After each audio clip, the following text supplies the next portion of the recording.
And we are back on the build phase. I'm mrben, and today we are going to continue our Dice Throne hero review and analysis series. And the hero that is up for review and analysis today is the Seraph.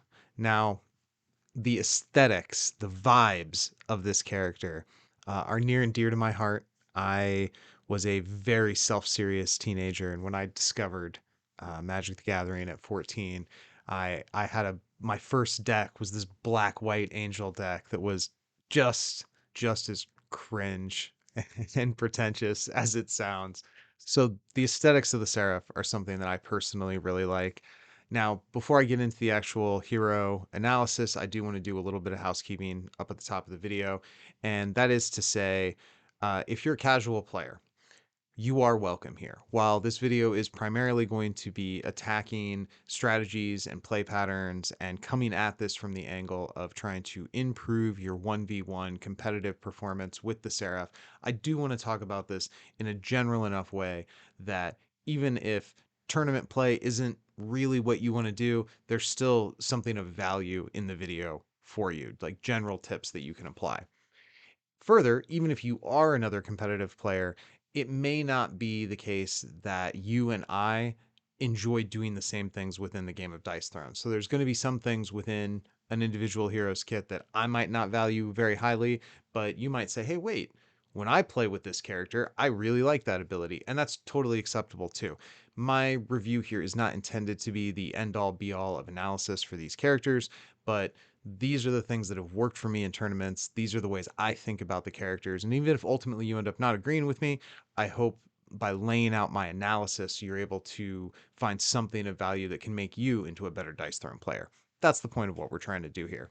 So, with the housekeeping out of the way, let's take a look at the pamphlet for the Seraph. So, there is a ton of status effects on this hero that we have not seen on other heroes before. So, let's go ahead and zoom right in, and we're going to start with Flight. Flight is a hero-specific status effect for the Seraph. It allows you to roll 2 dice either during your offensive roll phase or your defensive roll phase, and if either of those dice are a 6, you either turn your attack undefendable or you turn the incoming attack to 0 damage, which is incredibly frustrating. So it's kind of like Shadows, in that you have a 30% chance to prevent your opponent from doing any damage at all, but it has kind of this flip side mode where if you're low on health and you're facing a really nasty defense on the opposing side of the board, you can also use these flight tokens to push damage across, which is definitely something you need to think about as Seraph. Her printed damage numbers are not particularly high, so looking for your opportunities to push big damage, and maybe you don't want to avoid the opposing defense because you're going to take damage back. Maybe you want to avoid the opposing defense because they shave so much of your damage off. So there are going to be times where you're going to use these flight tokens in an offensive manner to push through undefendable damage.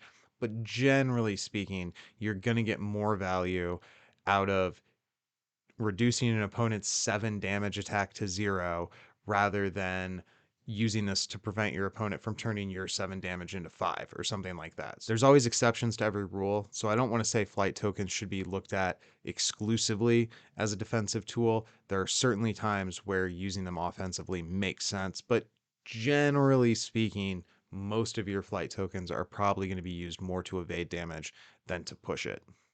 Moving down to Blinding Light. Now, this is kind of a weird one. This functions kind of like Blind does, except it only fully stops the ability on a 1. So if you've inflicted me with Blinding Light, when I try to activate my offensive ability, I roll a d6. On a 1, it fully stops the ability, just like Blind. But on a 2 through 3, it reduces half the damage of that attack. So you have a 50% chance to mess with your opponent's attack, but only a 15% chance to fully stop it. So it's both better and worse than Blind. But I think the more important thing is that this falls into the same kind of cognitive bucket as Blind. People do not like having their roll phases messed with. And once players get a little more experienced, you may not be able to catch them in this as often, but particularly with new players, they will sometimes make inefficient plays in an attempt to not have to fall prey to a blinding light, not have to say whiff. Uh, Having that, nobody wants to have an offensive roll phase result in nothing happening. That's a huge bummer, but there are times where it's the correct play, where you don't want to invest a ton of resources into pushing this attack through now and then not have something for next turn. So being okay, and this will come up in the counterplane Seraph section later, being okay with the negative consequences of a blind or a blinding light is something you kind of need to get comfortable with in your head as you become a more experienced tournament player. But being aware that most people really don't like it, particularly new players, is certainly something you can leverage against an opponent. If you can get your opponent to make an inefficient play to deal with your blinding light because the pain point of losing their turn functionally, it's not exactly the same as losing the whole turn, but losing the trying to win the game part of their turn. The main phases aren't that useful without the offensive roll phase. People don't like to lose that. Putting them in the position where they might can sometimes force people to make inefficient plays. And as always, we want to try to leverage cognitive load as a weapon against our opponent, no matter what hero we're on. Moving down to Cleanse. Now, Cleanse shows up on at least one other hero. I know the Monk has it, and this is situational. This is a very matchup dependent status effect. So this allows you to remove a status effect from yourself. Uh, this is going to be really annoying for characters that rely on status effects to generate damage to close out games. So it doesn't completely shut down Black Widow, but Black Widow's time bombs are a great example. If she knows every time she inflicts one, it's going to get cleansed before it can tick down and blow up. She has to kind of change her game plan to play around that. Now, Shadow Thief might not be as dependent on inflicting poison as some of the other heroes are, but he's another one that would be very vulnerable to a cleanse. This is really annoying to any hero that wants to try to accumulate damage or mess with you via status effects that they inflict on you. So kegs from the pirate, burns from the pyro. I already mentioned poison from the shadow thief. These are all good examples of status effects that cleanse kind of clowns on. And this is a very important part of her kit. Now, there are other matchups where this status effect does almost nothing. If your opponent isn't trying to inflict stuff on you that they're heavily reliant on, like a moon elf and her targeted, or a tactician and his targeted, uh, those are the kind of matchups where cleanse looks great. But anytime you face a hero that doesn't really care if they can stick status effects on you in order to execute their game plan, the utility of this status effect goes way, way down. Holy Presence. This is a unique status effect. You can tell its shape, which means it dodges some forms of removal. Status effects not being positive or negative definitely comes up here and there. It allows you to deal 1 damage to all of your opponents, and it triggers during your upkeep. So this is better than a poison and worse than a poison. But it falls into the kind of a similar bucket. So this is going to hit all opponents, whereas poison only afflicts the person that is targeted with it. This would also dodge removal from something like cleanse because you're inflicting it on yourself. Now, the drawback is if I inflict a poison on you, you take damage as soon as your turn starts. Like that ticks right away. Holy Presence has to go a full turn cycle, and that makes it more susceptible to something like get that out of here. But it is a strong status effect. You're not going to feel bad about getting the status effect. And I think it's an important part of her kit. So again, something we need to keep in mind while we're talking about the Seraph is that her printed damage numbers are relatively low. They're on the lower side. So these ways that she can accumulate additional damage throughout the course of the game are very important. And Holy Presence fits into that. Finally, her last status effect is Blessing of Divinity. Um, this can be really, really strong. This this can buy you another turn, and sometimes one more turn is all you need to win the game. I suppose the same can be said for Blinding Light. That has the potential to buy you one more turn, to push your opponent off of being able to kill you a turn when they should be able to kill you. Blessing of Divinity is also really play aroundable. Poison, a nanite explosion, any kind of upkeep or main phase damage that you can use to ping that off and then go into your roll phase. It's also very hard to get. You're only going to get this if you actually hit and are able to lock in and do an ultimate. There's a lot of games that I play in tournaments where I never see an ultimate, not on my side or on the other person's side. So I don't think you can really rely on Blessing of Divinity as part of like your core game plan. But of course, if an ultimate comes along, you take it. And part of the value of her ultimate is wrapped up in the Blessing of Divinity. And I'm not going to say it's a bad status effect. It's not.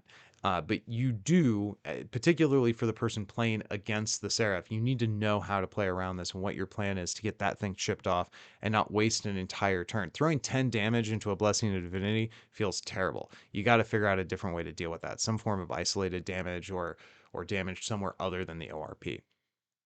Lastly, looking at the Seraph's die face over there on the right, there are 3 blades and then 1 of each other face. I think the Pyro has the same die faces. Um, this is not the most user-friendly die facing that we've seen in the game. Having 3 different faces that only appear once certainly impacts the probability of some of her rolls, but unlike some of the other heroes that have awkward die facing, her board flows pretty well into guiding you towards activatable abilities. So she is not as hard to roll for as the 3-1-1-1 die face might indicate. Speaking of the board, let's go ahead and take a look at that now. So as always, Manny does a great job on the art. The boards always look very striking, and I will say some of my individual favorite panels of art exist on the Seraph board. Glorious, highest power. These are some of my just favorite pieces that Manny's done in the whole game. While some of Seraph's play patterns kind of prevent her from being super high on my list of favorite characters to play mechanically, she's definitely one of my favorite characters to look at. The aesthetics on this board are easily within the top few of a game that's just full of like knockout aesthetics one after the other. So, all right, enough fawning over the fantastic artwork on yet another character board. Let's actually start talking about what the Seraph does. So to begin, we have Holy Blade. Now, this is a basic attack. Like most basic attacks, you don't really want to activate them most of the time, but it's a thing you're going to get some of the time. Her basic attack values are 5, 6, 7. This is actually not that bad for a basic attack. Again, you don't really want this power, but with 7 being the upper ceiling, if you put your first 2 die rolls in and you realize a basic attack is what you're going to have to pivot into, if you end up on a 7 damage basic attack, I don't feel that bad about a 7 damage basic attack. Again, I don't set out with it being my intent to chase it, but sometimes it's going to come to you, and I don't think it hurts that much to activate this.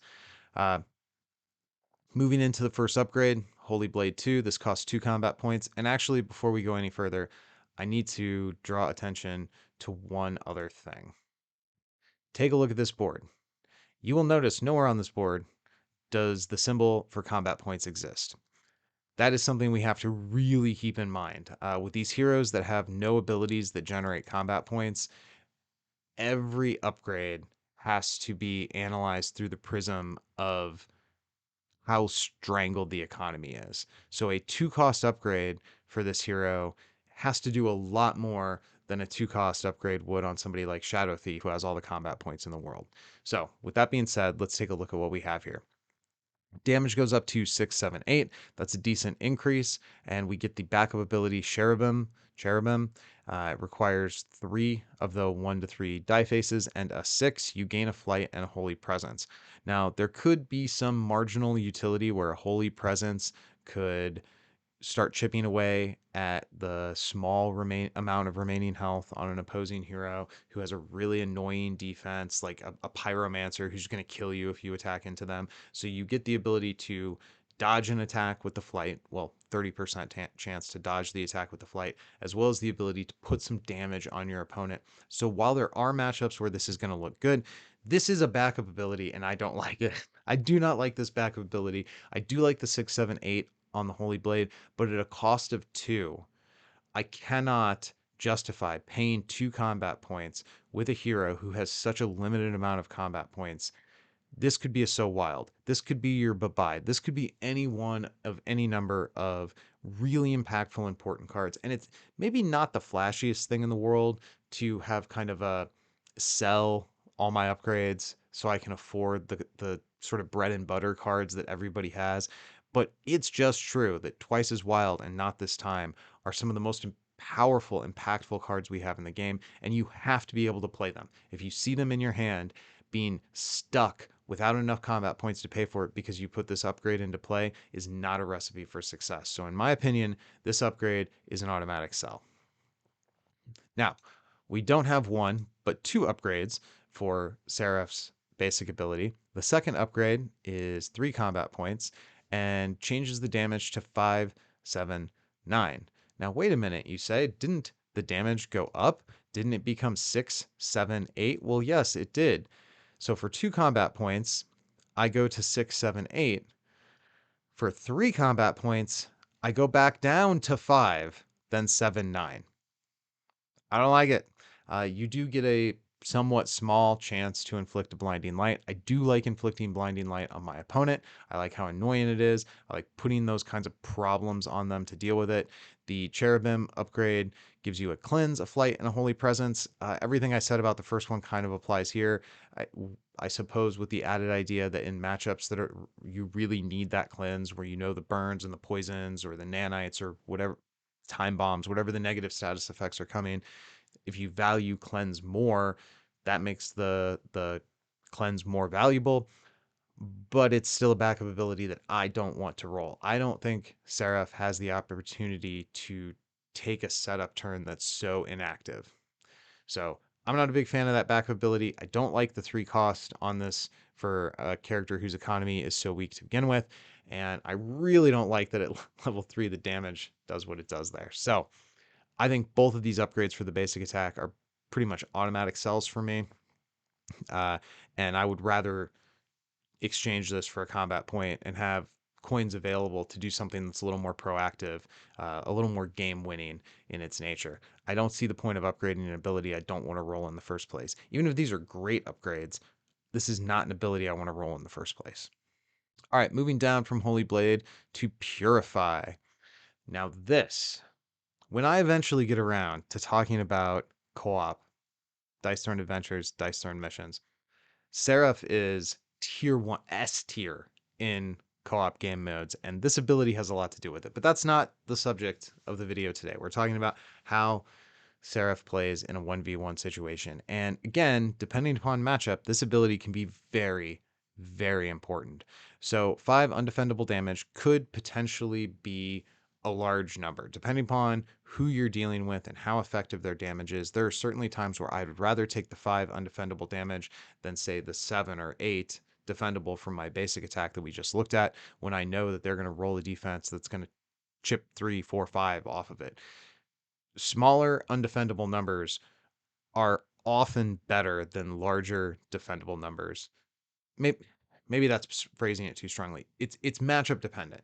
And this is one of the things about Seraph is, depending upon who you're playing, you have to be able to change gears and know which abilities to go for. This is a hero that is not going to reward you for just chucking dice and hoping for 6s.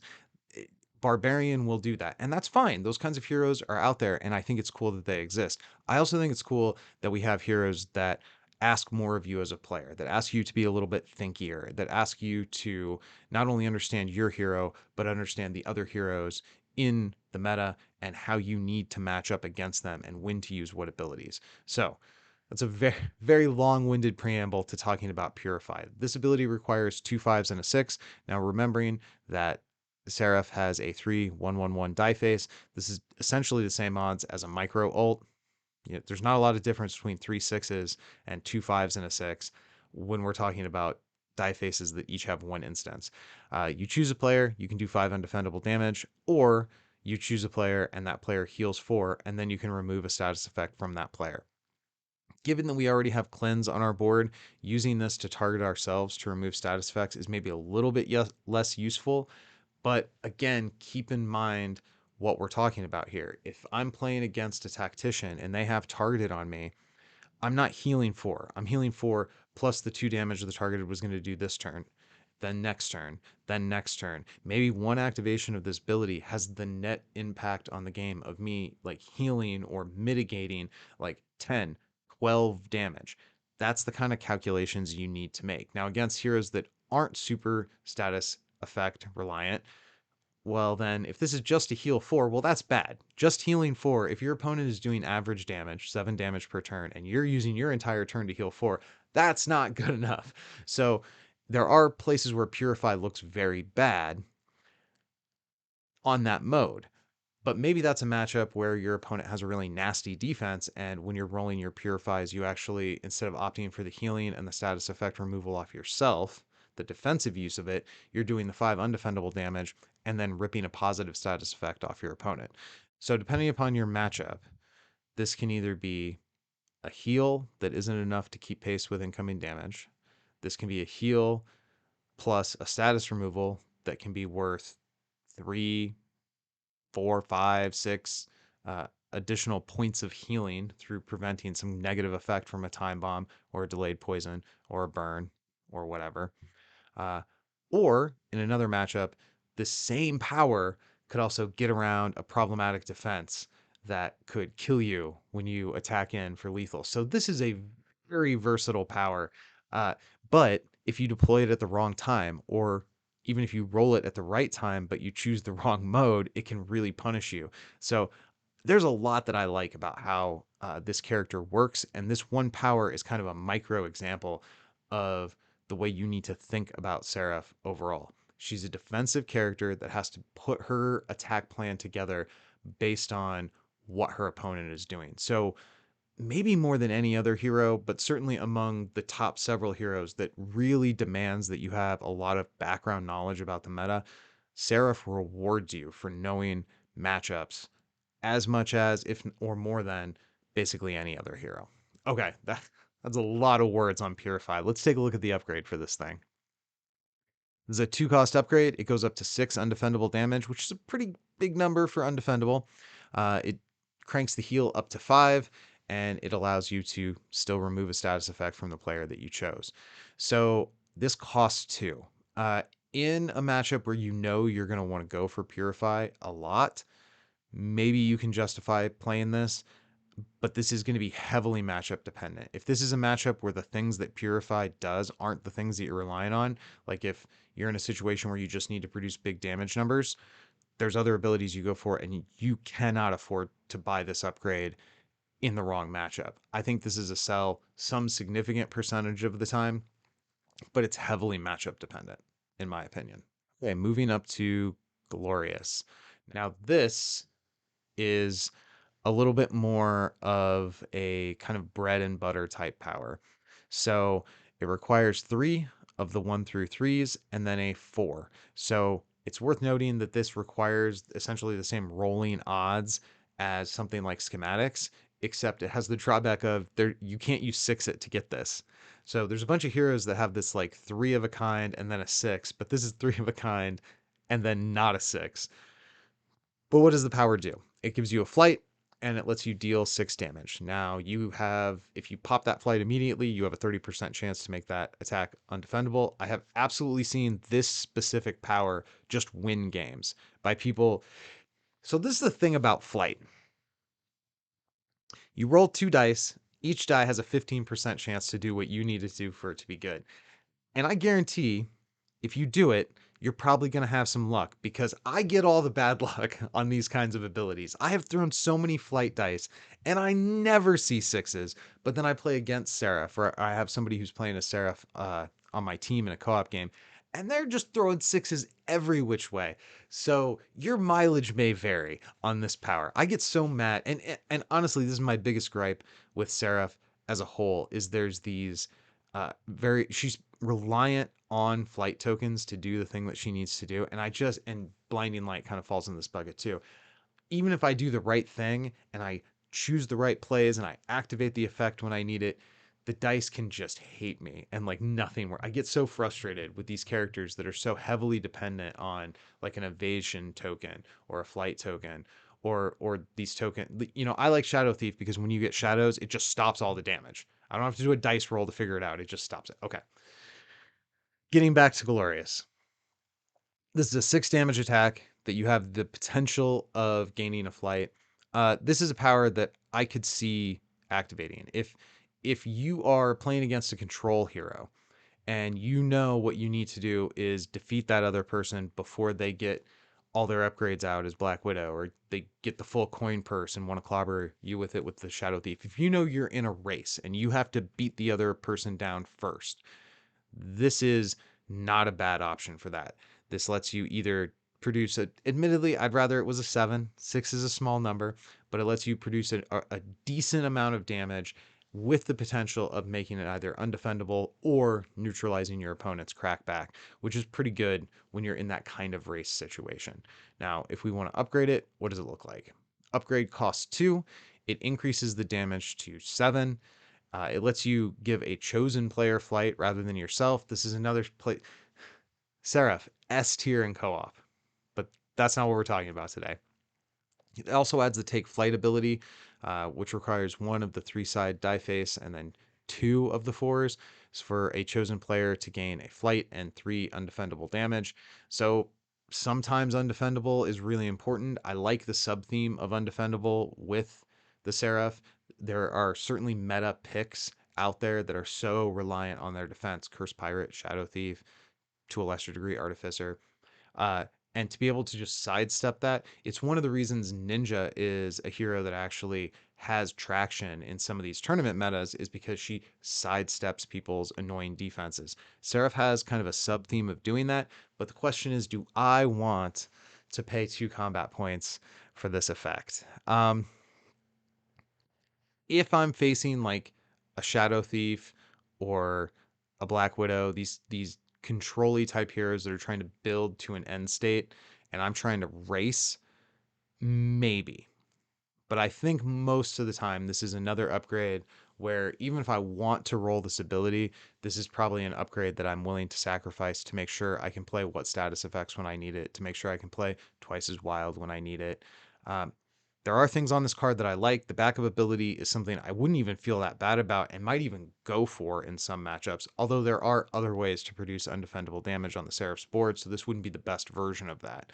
So I think this is a sell some amount of the time, but it's not an auto sell. Okay, moving down to Holy Smite. Now, this power is a big deal. You need 1 of every die face, and then you roll 4. For every of the 1 through 3 die face that you get, you deal 2 undefendable damage. So this could easily be 8 undefendable damage. That's not that low of a probability. You could also gain a flight, you could gain a cleanse, or inflict a blinding light. So while this could look really good with 8 undefendable damage, which is a huge number, this could also look really bad with 1 blinding light, and that's all you get to do. That would feel horrible. Cleanse is of varying degrees of usefulness depending upon matchup. Flight is going to be good in pretty much all of your matchups, although, again, probably defensively used, but in some matchups you're going to want to use it more proactively in some situations. So this is a power I think you can get a lot of value out of. This is a really good way to produce legitimately dangerous damage numbers in an undefendable way. But rolling for this is a little chaos. This ability as a whole almost feels like a backup ability because it's basically a straight. You have to roll a straight to pull this thing off. And at that point, well, we'll take a look at the straights here in a second. But before we do, let's look at our upgrade. This costs 2. Uh, it changes all of the ons. So now you could gain more than 1 flight cleanse. You still can only inflict 1 blinding light. So that is better, but I don't think it's going to be that relevant most of the time. I would rather have undefendable damage than 2 flights, obviously. And it adds the backup ability where you heal 1 and then deal 4 undefendable. Now, this is definitely better than the basic attack.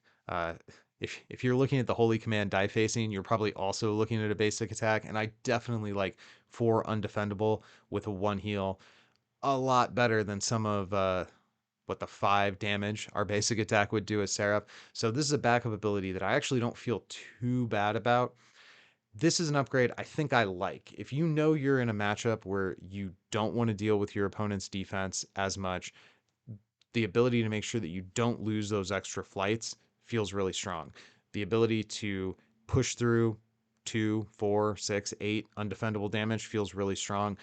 If it's a matchup where you're really reliant on those cleanses to deal with like powder kegs or poisons or whatever meta stuff you're dealing with at your tournament scene, this is a way that those double up rolls aren't going to be wasted if this is a power you're going for. But I think that's really what this comes down to more than anything else. Is this a matchup where you're trying to produce those big damage numbers and where you really care about not crashing into your opponent's defense? Well, then this is probably an upgrade that I would play. Is this a matchup where you want to take things a little bit slower and you don't care as much about the damage and you're going to be more reliant on stuff like Purify, well, then maybe you choose the Purify upgrade instead of this one. I find it hard to believe you're going to have enough combat points to pay for 3 or 4 upgrades in a game with Seraph. You're going to have to commit to like 1 or 2 because you just don't have the economy to support playing a bunch of upgrades and then also paying for the cards to make sure that you hit the rolls that you want, to make sure that you can afflict the status effects that you want. So you have to make some tough choices with Seraph, but this is an upgrade that I think could really get the work in for you if you invest in it. Moving from Holy Smite to Triumphant. Now, I always remind people that you just sort of stumble into small straights some significant percentage of the time. Basically, every game you're gonna have a couple turns where you just roll into a small straight and it's like, okay, well, I'll take what the dice gave me. And this starts with a base of 6, which is already pretty good. And then you either add 1, 2, or 3 damage to it. So it either becomes 7, 8, or 9, which is pretty great for a small straight, honestly, or it becomes undefendable.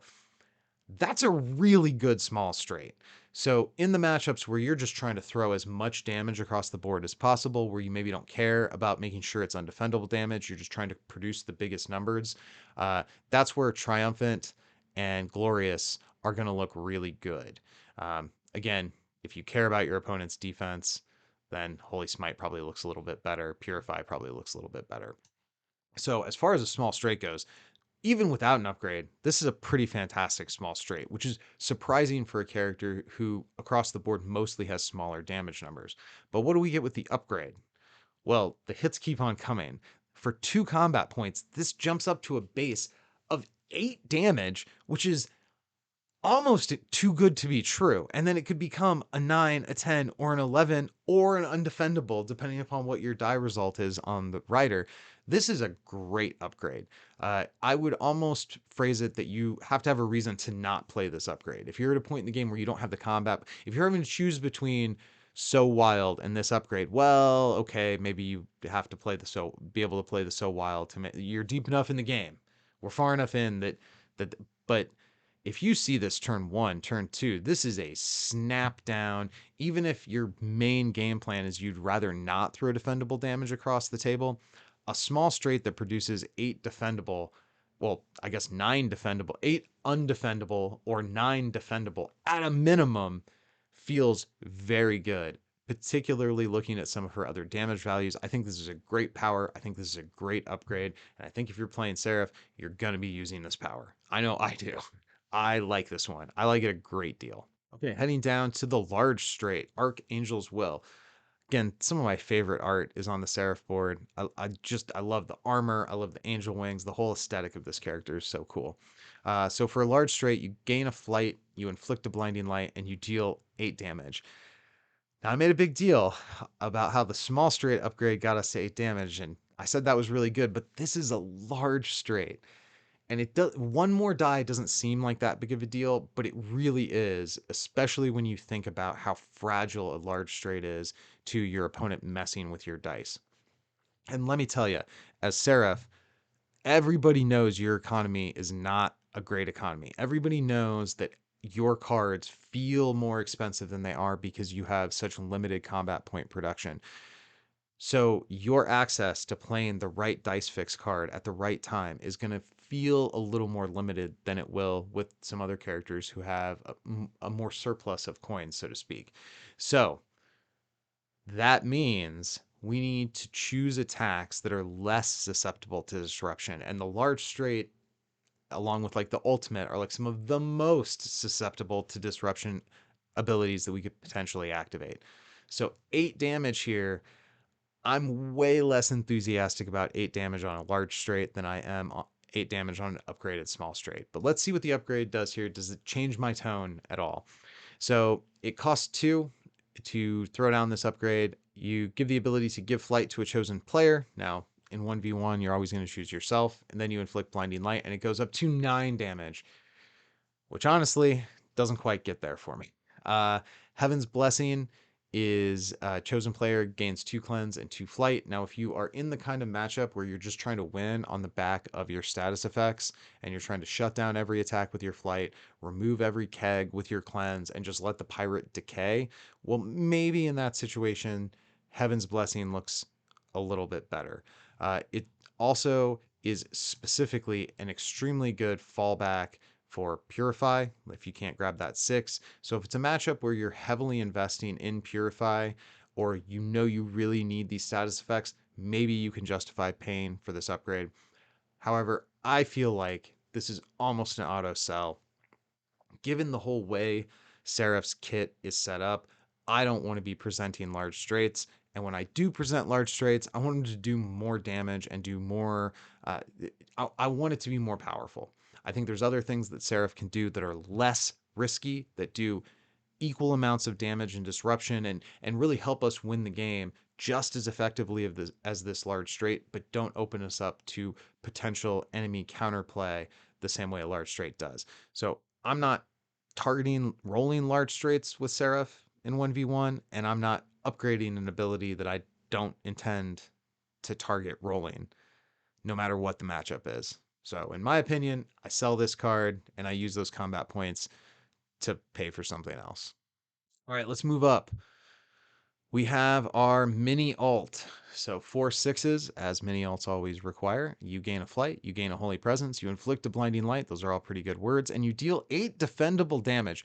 For a character that has a sub theme of undefendable damage, how does their mini alt deal defendable damage? This is like the one place on most heroes' boards where they get undefendable damage. But that is the plight of the Seraph, is that this is defendable. She can have a 30% chance to make it undefendable with the flight that's built into this ability. Holy Presence is very good. There's not very many places on the board to get it, so I do like that ability. The thing here with Seraph, I don't think you can chase 6s. I think even cards like 6-it are going to be better served to turn your flight tokens into whiffs for your opponent. If I can reduce your 10 incoming damage to 0, I care way more about doing that than I do forcing myself onto that 4th 6 I needed for highest power. So that, obviously, if this ability comes to me, I'll take it. But the situation generally, when I declare this power, it's because I tried for an ult, my opponent pushed me off of it with helping hand or something else, and I'm left with highest power. There are heroes where I target the mini ult. There's some heroes where that's almost better than their real ult or their full ult. This is not the case with Seraph. So this power, it's not that it's bad. It's just that it's really hard to get on a character that I don't think you have the coin purse to be able to chase 6s with. You're always going to have hard choices to make about resources with Seraph, and therefore, do you use your 6-it here? I don't think you can most of the time, or I can't at least. The upgrade costs 2 combat points, which is too much.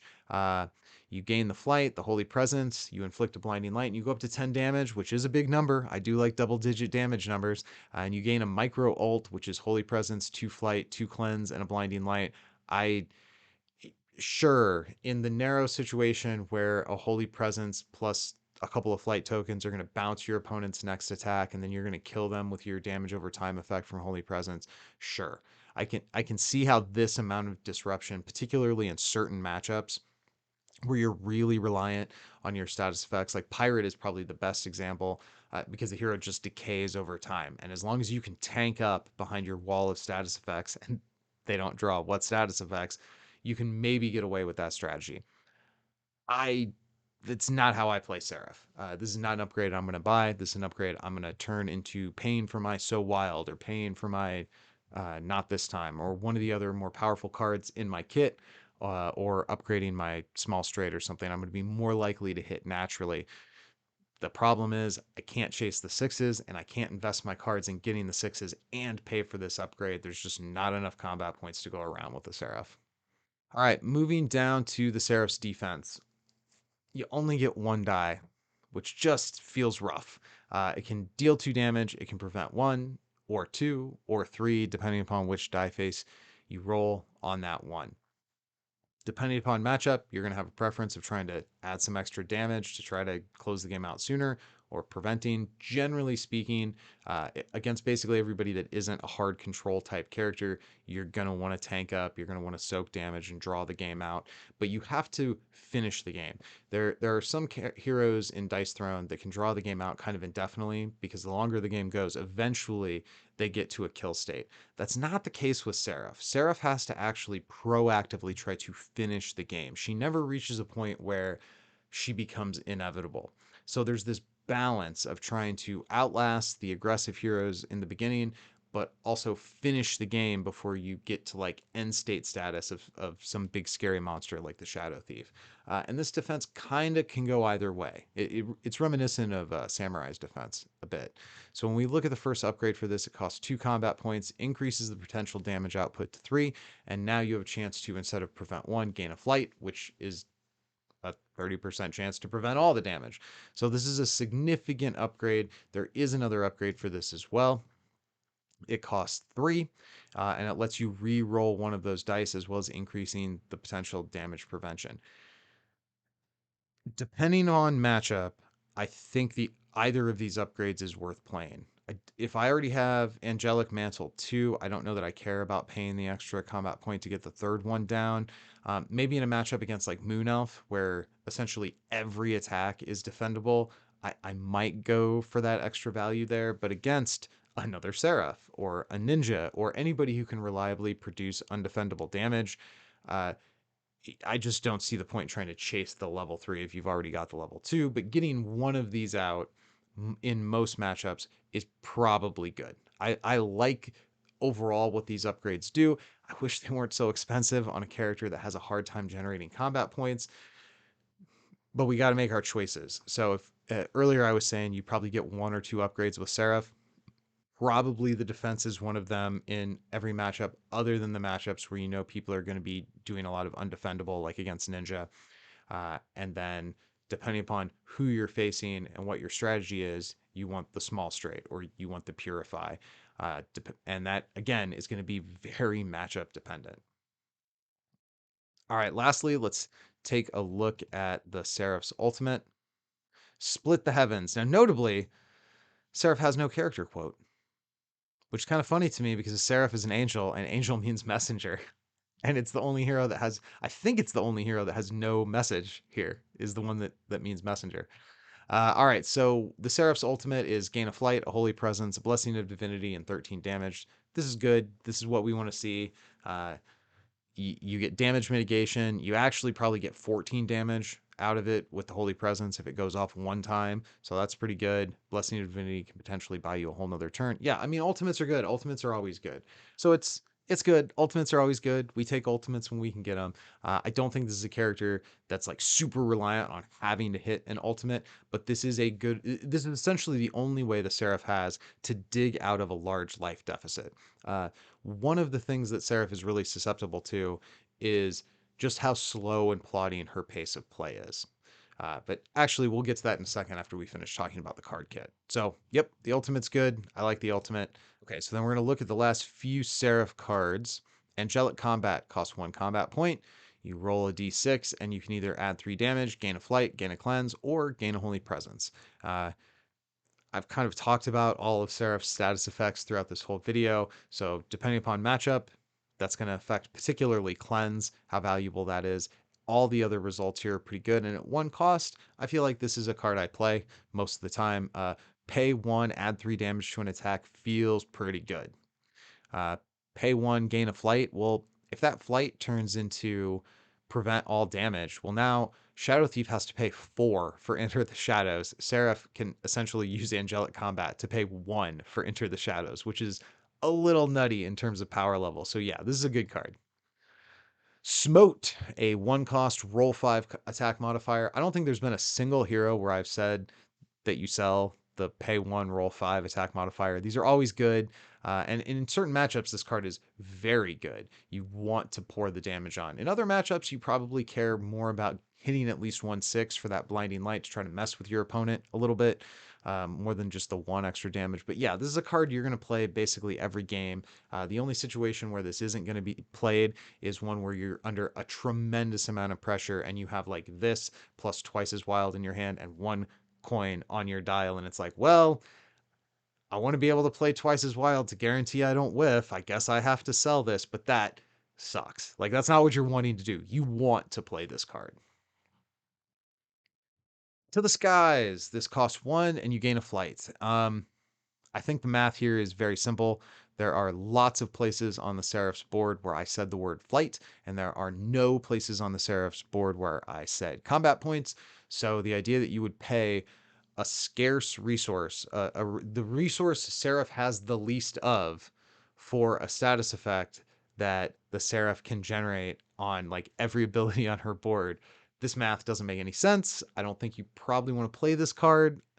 If this was an instant and I could, during my defensive roll phase, slap this down for one and gain a flight out of nowhere, well, then this is awesome. Then this is Enter the Shadows. Well, 30% Enter the Shadows.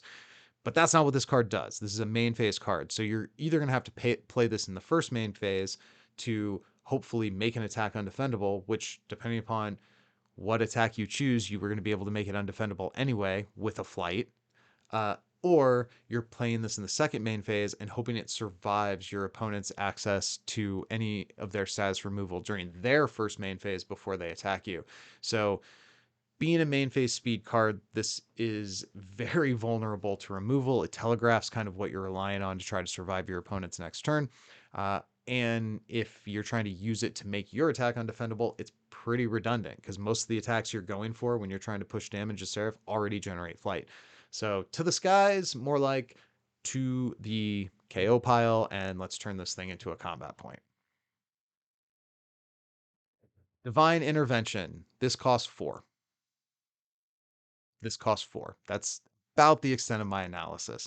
So there's a lot of heroes that have these pay for, get all the things cards. Holy Presence, Blinding Light, 2 flight, and a cleanse is awesome. There is no arguing that this is a powerful effect. This is a powerful card. You want all of those things. You just can't afford them. You cannot realistically afford them while playing a Seraph.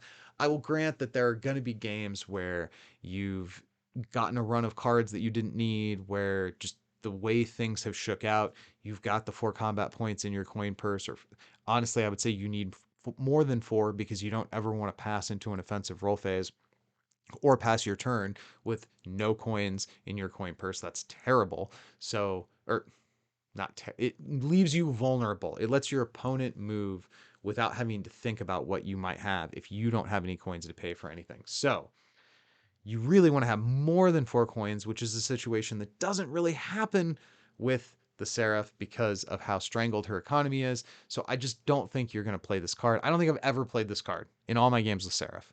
I don't think I've ever played this card. It's been played in co-op where the Seraph is kind of our support character and we have some other characters where we're working together as a team.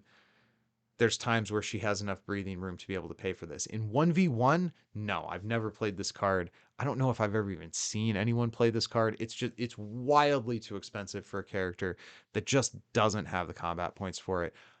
If the opportunity presents itself, take it because it is good, but trying to force it is a trap. If you try to force this card when it didn't naturally come to you, and then your opponent hits you with a what status effects, you probably lose the game on the spot. So I would be extremely careful when I deploy Divine Intervention. Even if I have the ability to pay for it, I would be very cautious when I deploy it because it's very, very vulnerable to what status effects. All right, lastly, we're going to take a look at the promo card. I know they don't play promo cards in tournaments most of the time, but this is when I'm talking about the card, so I'm going to do it. This is a 0 cost main phase card, like all of them. You roll 1 die, like all of them. On 1 through 5, you draw another card, like all of them. And on a 6, you get 2 flight and 2 cleanse. It's fine. It's fine. I'm not. If you're playing a casual game and you're playing promo cards, just hit this on the table and draw your card because you're not going to roll the 6. At least if you're me, you're not going to roll the 6. So it's fine. All right, so that brings us to the end of the Seraph's card kit. So now I want to talk a little bit about if you're playing as the Seraph, what do you need to do? So I have hammered the drum over and over again throughout this whole video about how you need to know your matchups. And that's so, so critical. It's so essential to know your matchups when you're playing a hero like Seraph. This is a hero who cannot just do her thing in a vacuum. She is very reliant on reacting to what the opponent's game plan is and trying to punish them for that. So you need to know what your opponent's strategy is going to be, and you need to be able to choose the right abilities on your board to execute your strategy. You are more reliant on status effects than maybe any other hero in the game. And because of that, you're more vulnerable to status effect removal. So that makes timing of when you apply what statuses even more important. You're playing a tactician. There's no wrong time for tactician to slap targeted on somebody. There are wrong times to put holy presence on yourself. You have to keep track of how many cards has my opponent seen? Have they played what status effects? Where's their bye? If you're relying on flight to keep you alive through an opponent's phase and they get that out of here at the top of their main phase, now what do you do? And you have to be thinking ahead in a way that it's really rewarding when you win games with Seraph.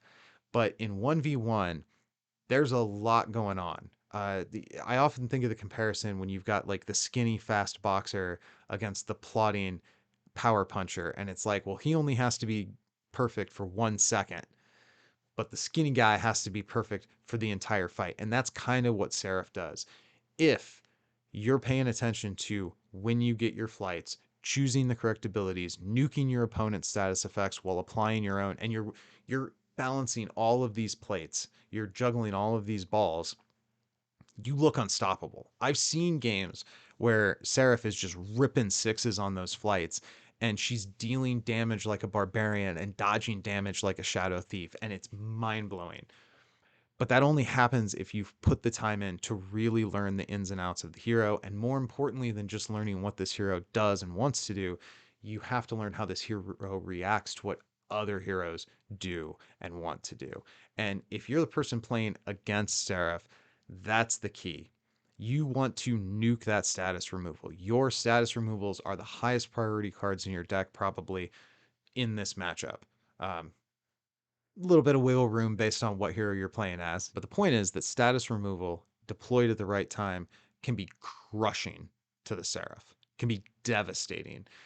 Knowing that you have that helping hand to push them off that successful activation on flight is another huge thing. I think it's really important to remember with Seraph, sometimes the right move is to let them lock the ability in, uh, but then push them off the flight that would make it undefendable and force them to crash into your defense when they don't want to. That's a great way. If you're damaged, like Pyromancer, if I'm on Pyromancer and my damage numbers are already bigger than yours on the board, and I can also funnel you into my defense to make that gap between the damage I'm doing and the damage you're doing that much bigger, there reaches a point where the Seraph just can't close that gap without an ultimate.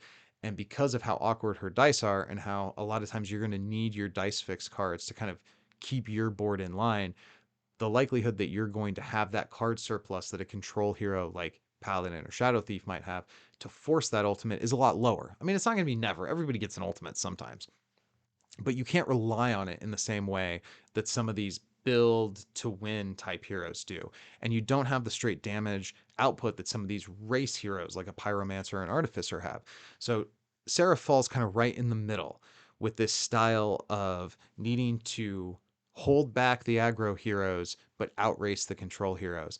And when you put the time in and you learn how that works, and I have not done this myself, but I have heard that in the timed format, her healing is a lot more relevant, which does make sense to me. If you're going to competitive in-person events where they have a 30-minute time limit on games, small amounts of healing, if the game doesn't actually finish and it comes down to who has the most health left on the dial, small amounts of healing can make a big difference in those. So Seraph is a hero that really rewards you for knowing what you're doing and knowing what your opponent's doing. And if you want to take her down, you got to knock her off her status effects and force her into whiffs. And it's not that hard to do because of how strangled her economy is and because of how awkward her dice are. So, this has been the build phase review and analysis of the Dice Throne hero, the Seraph. I am mrben, and you should go win some games.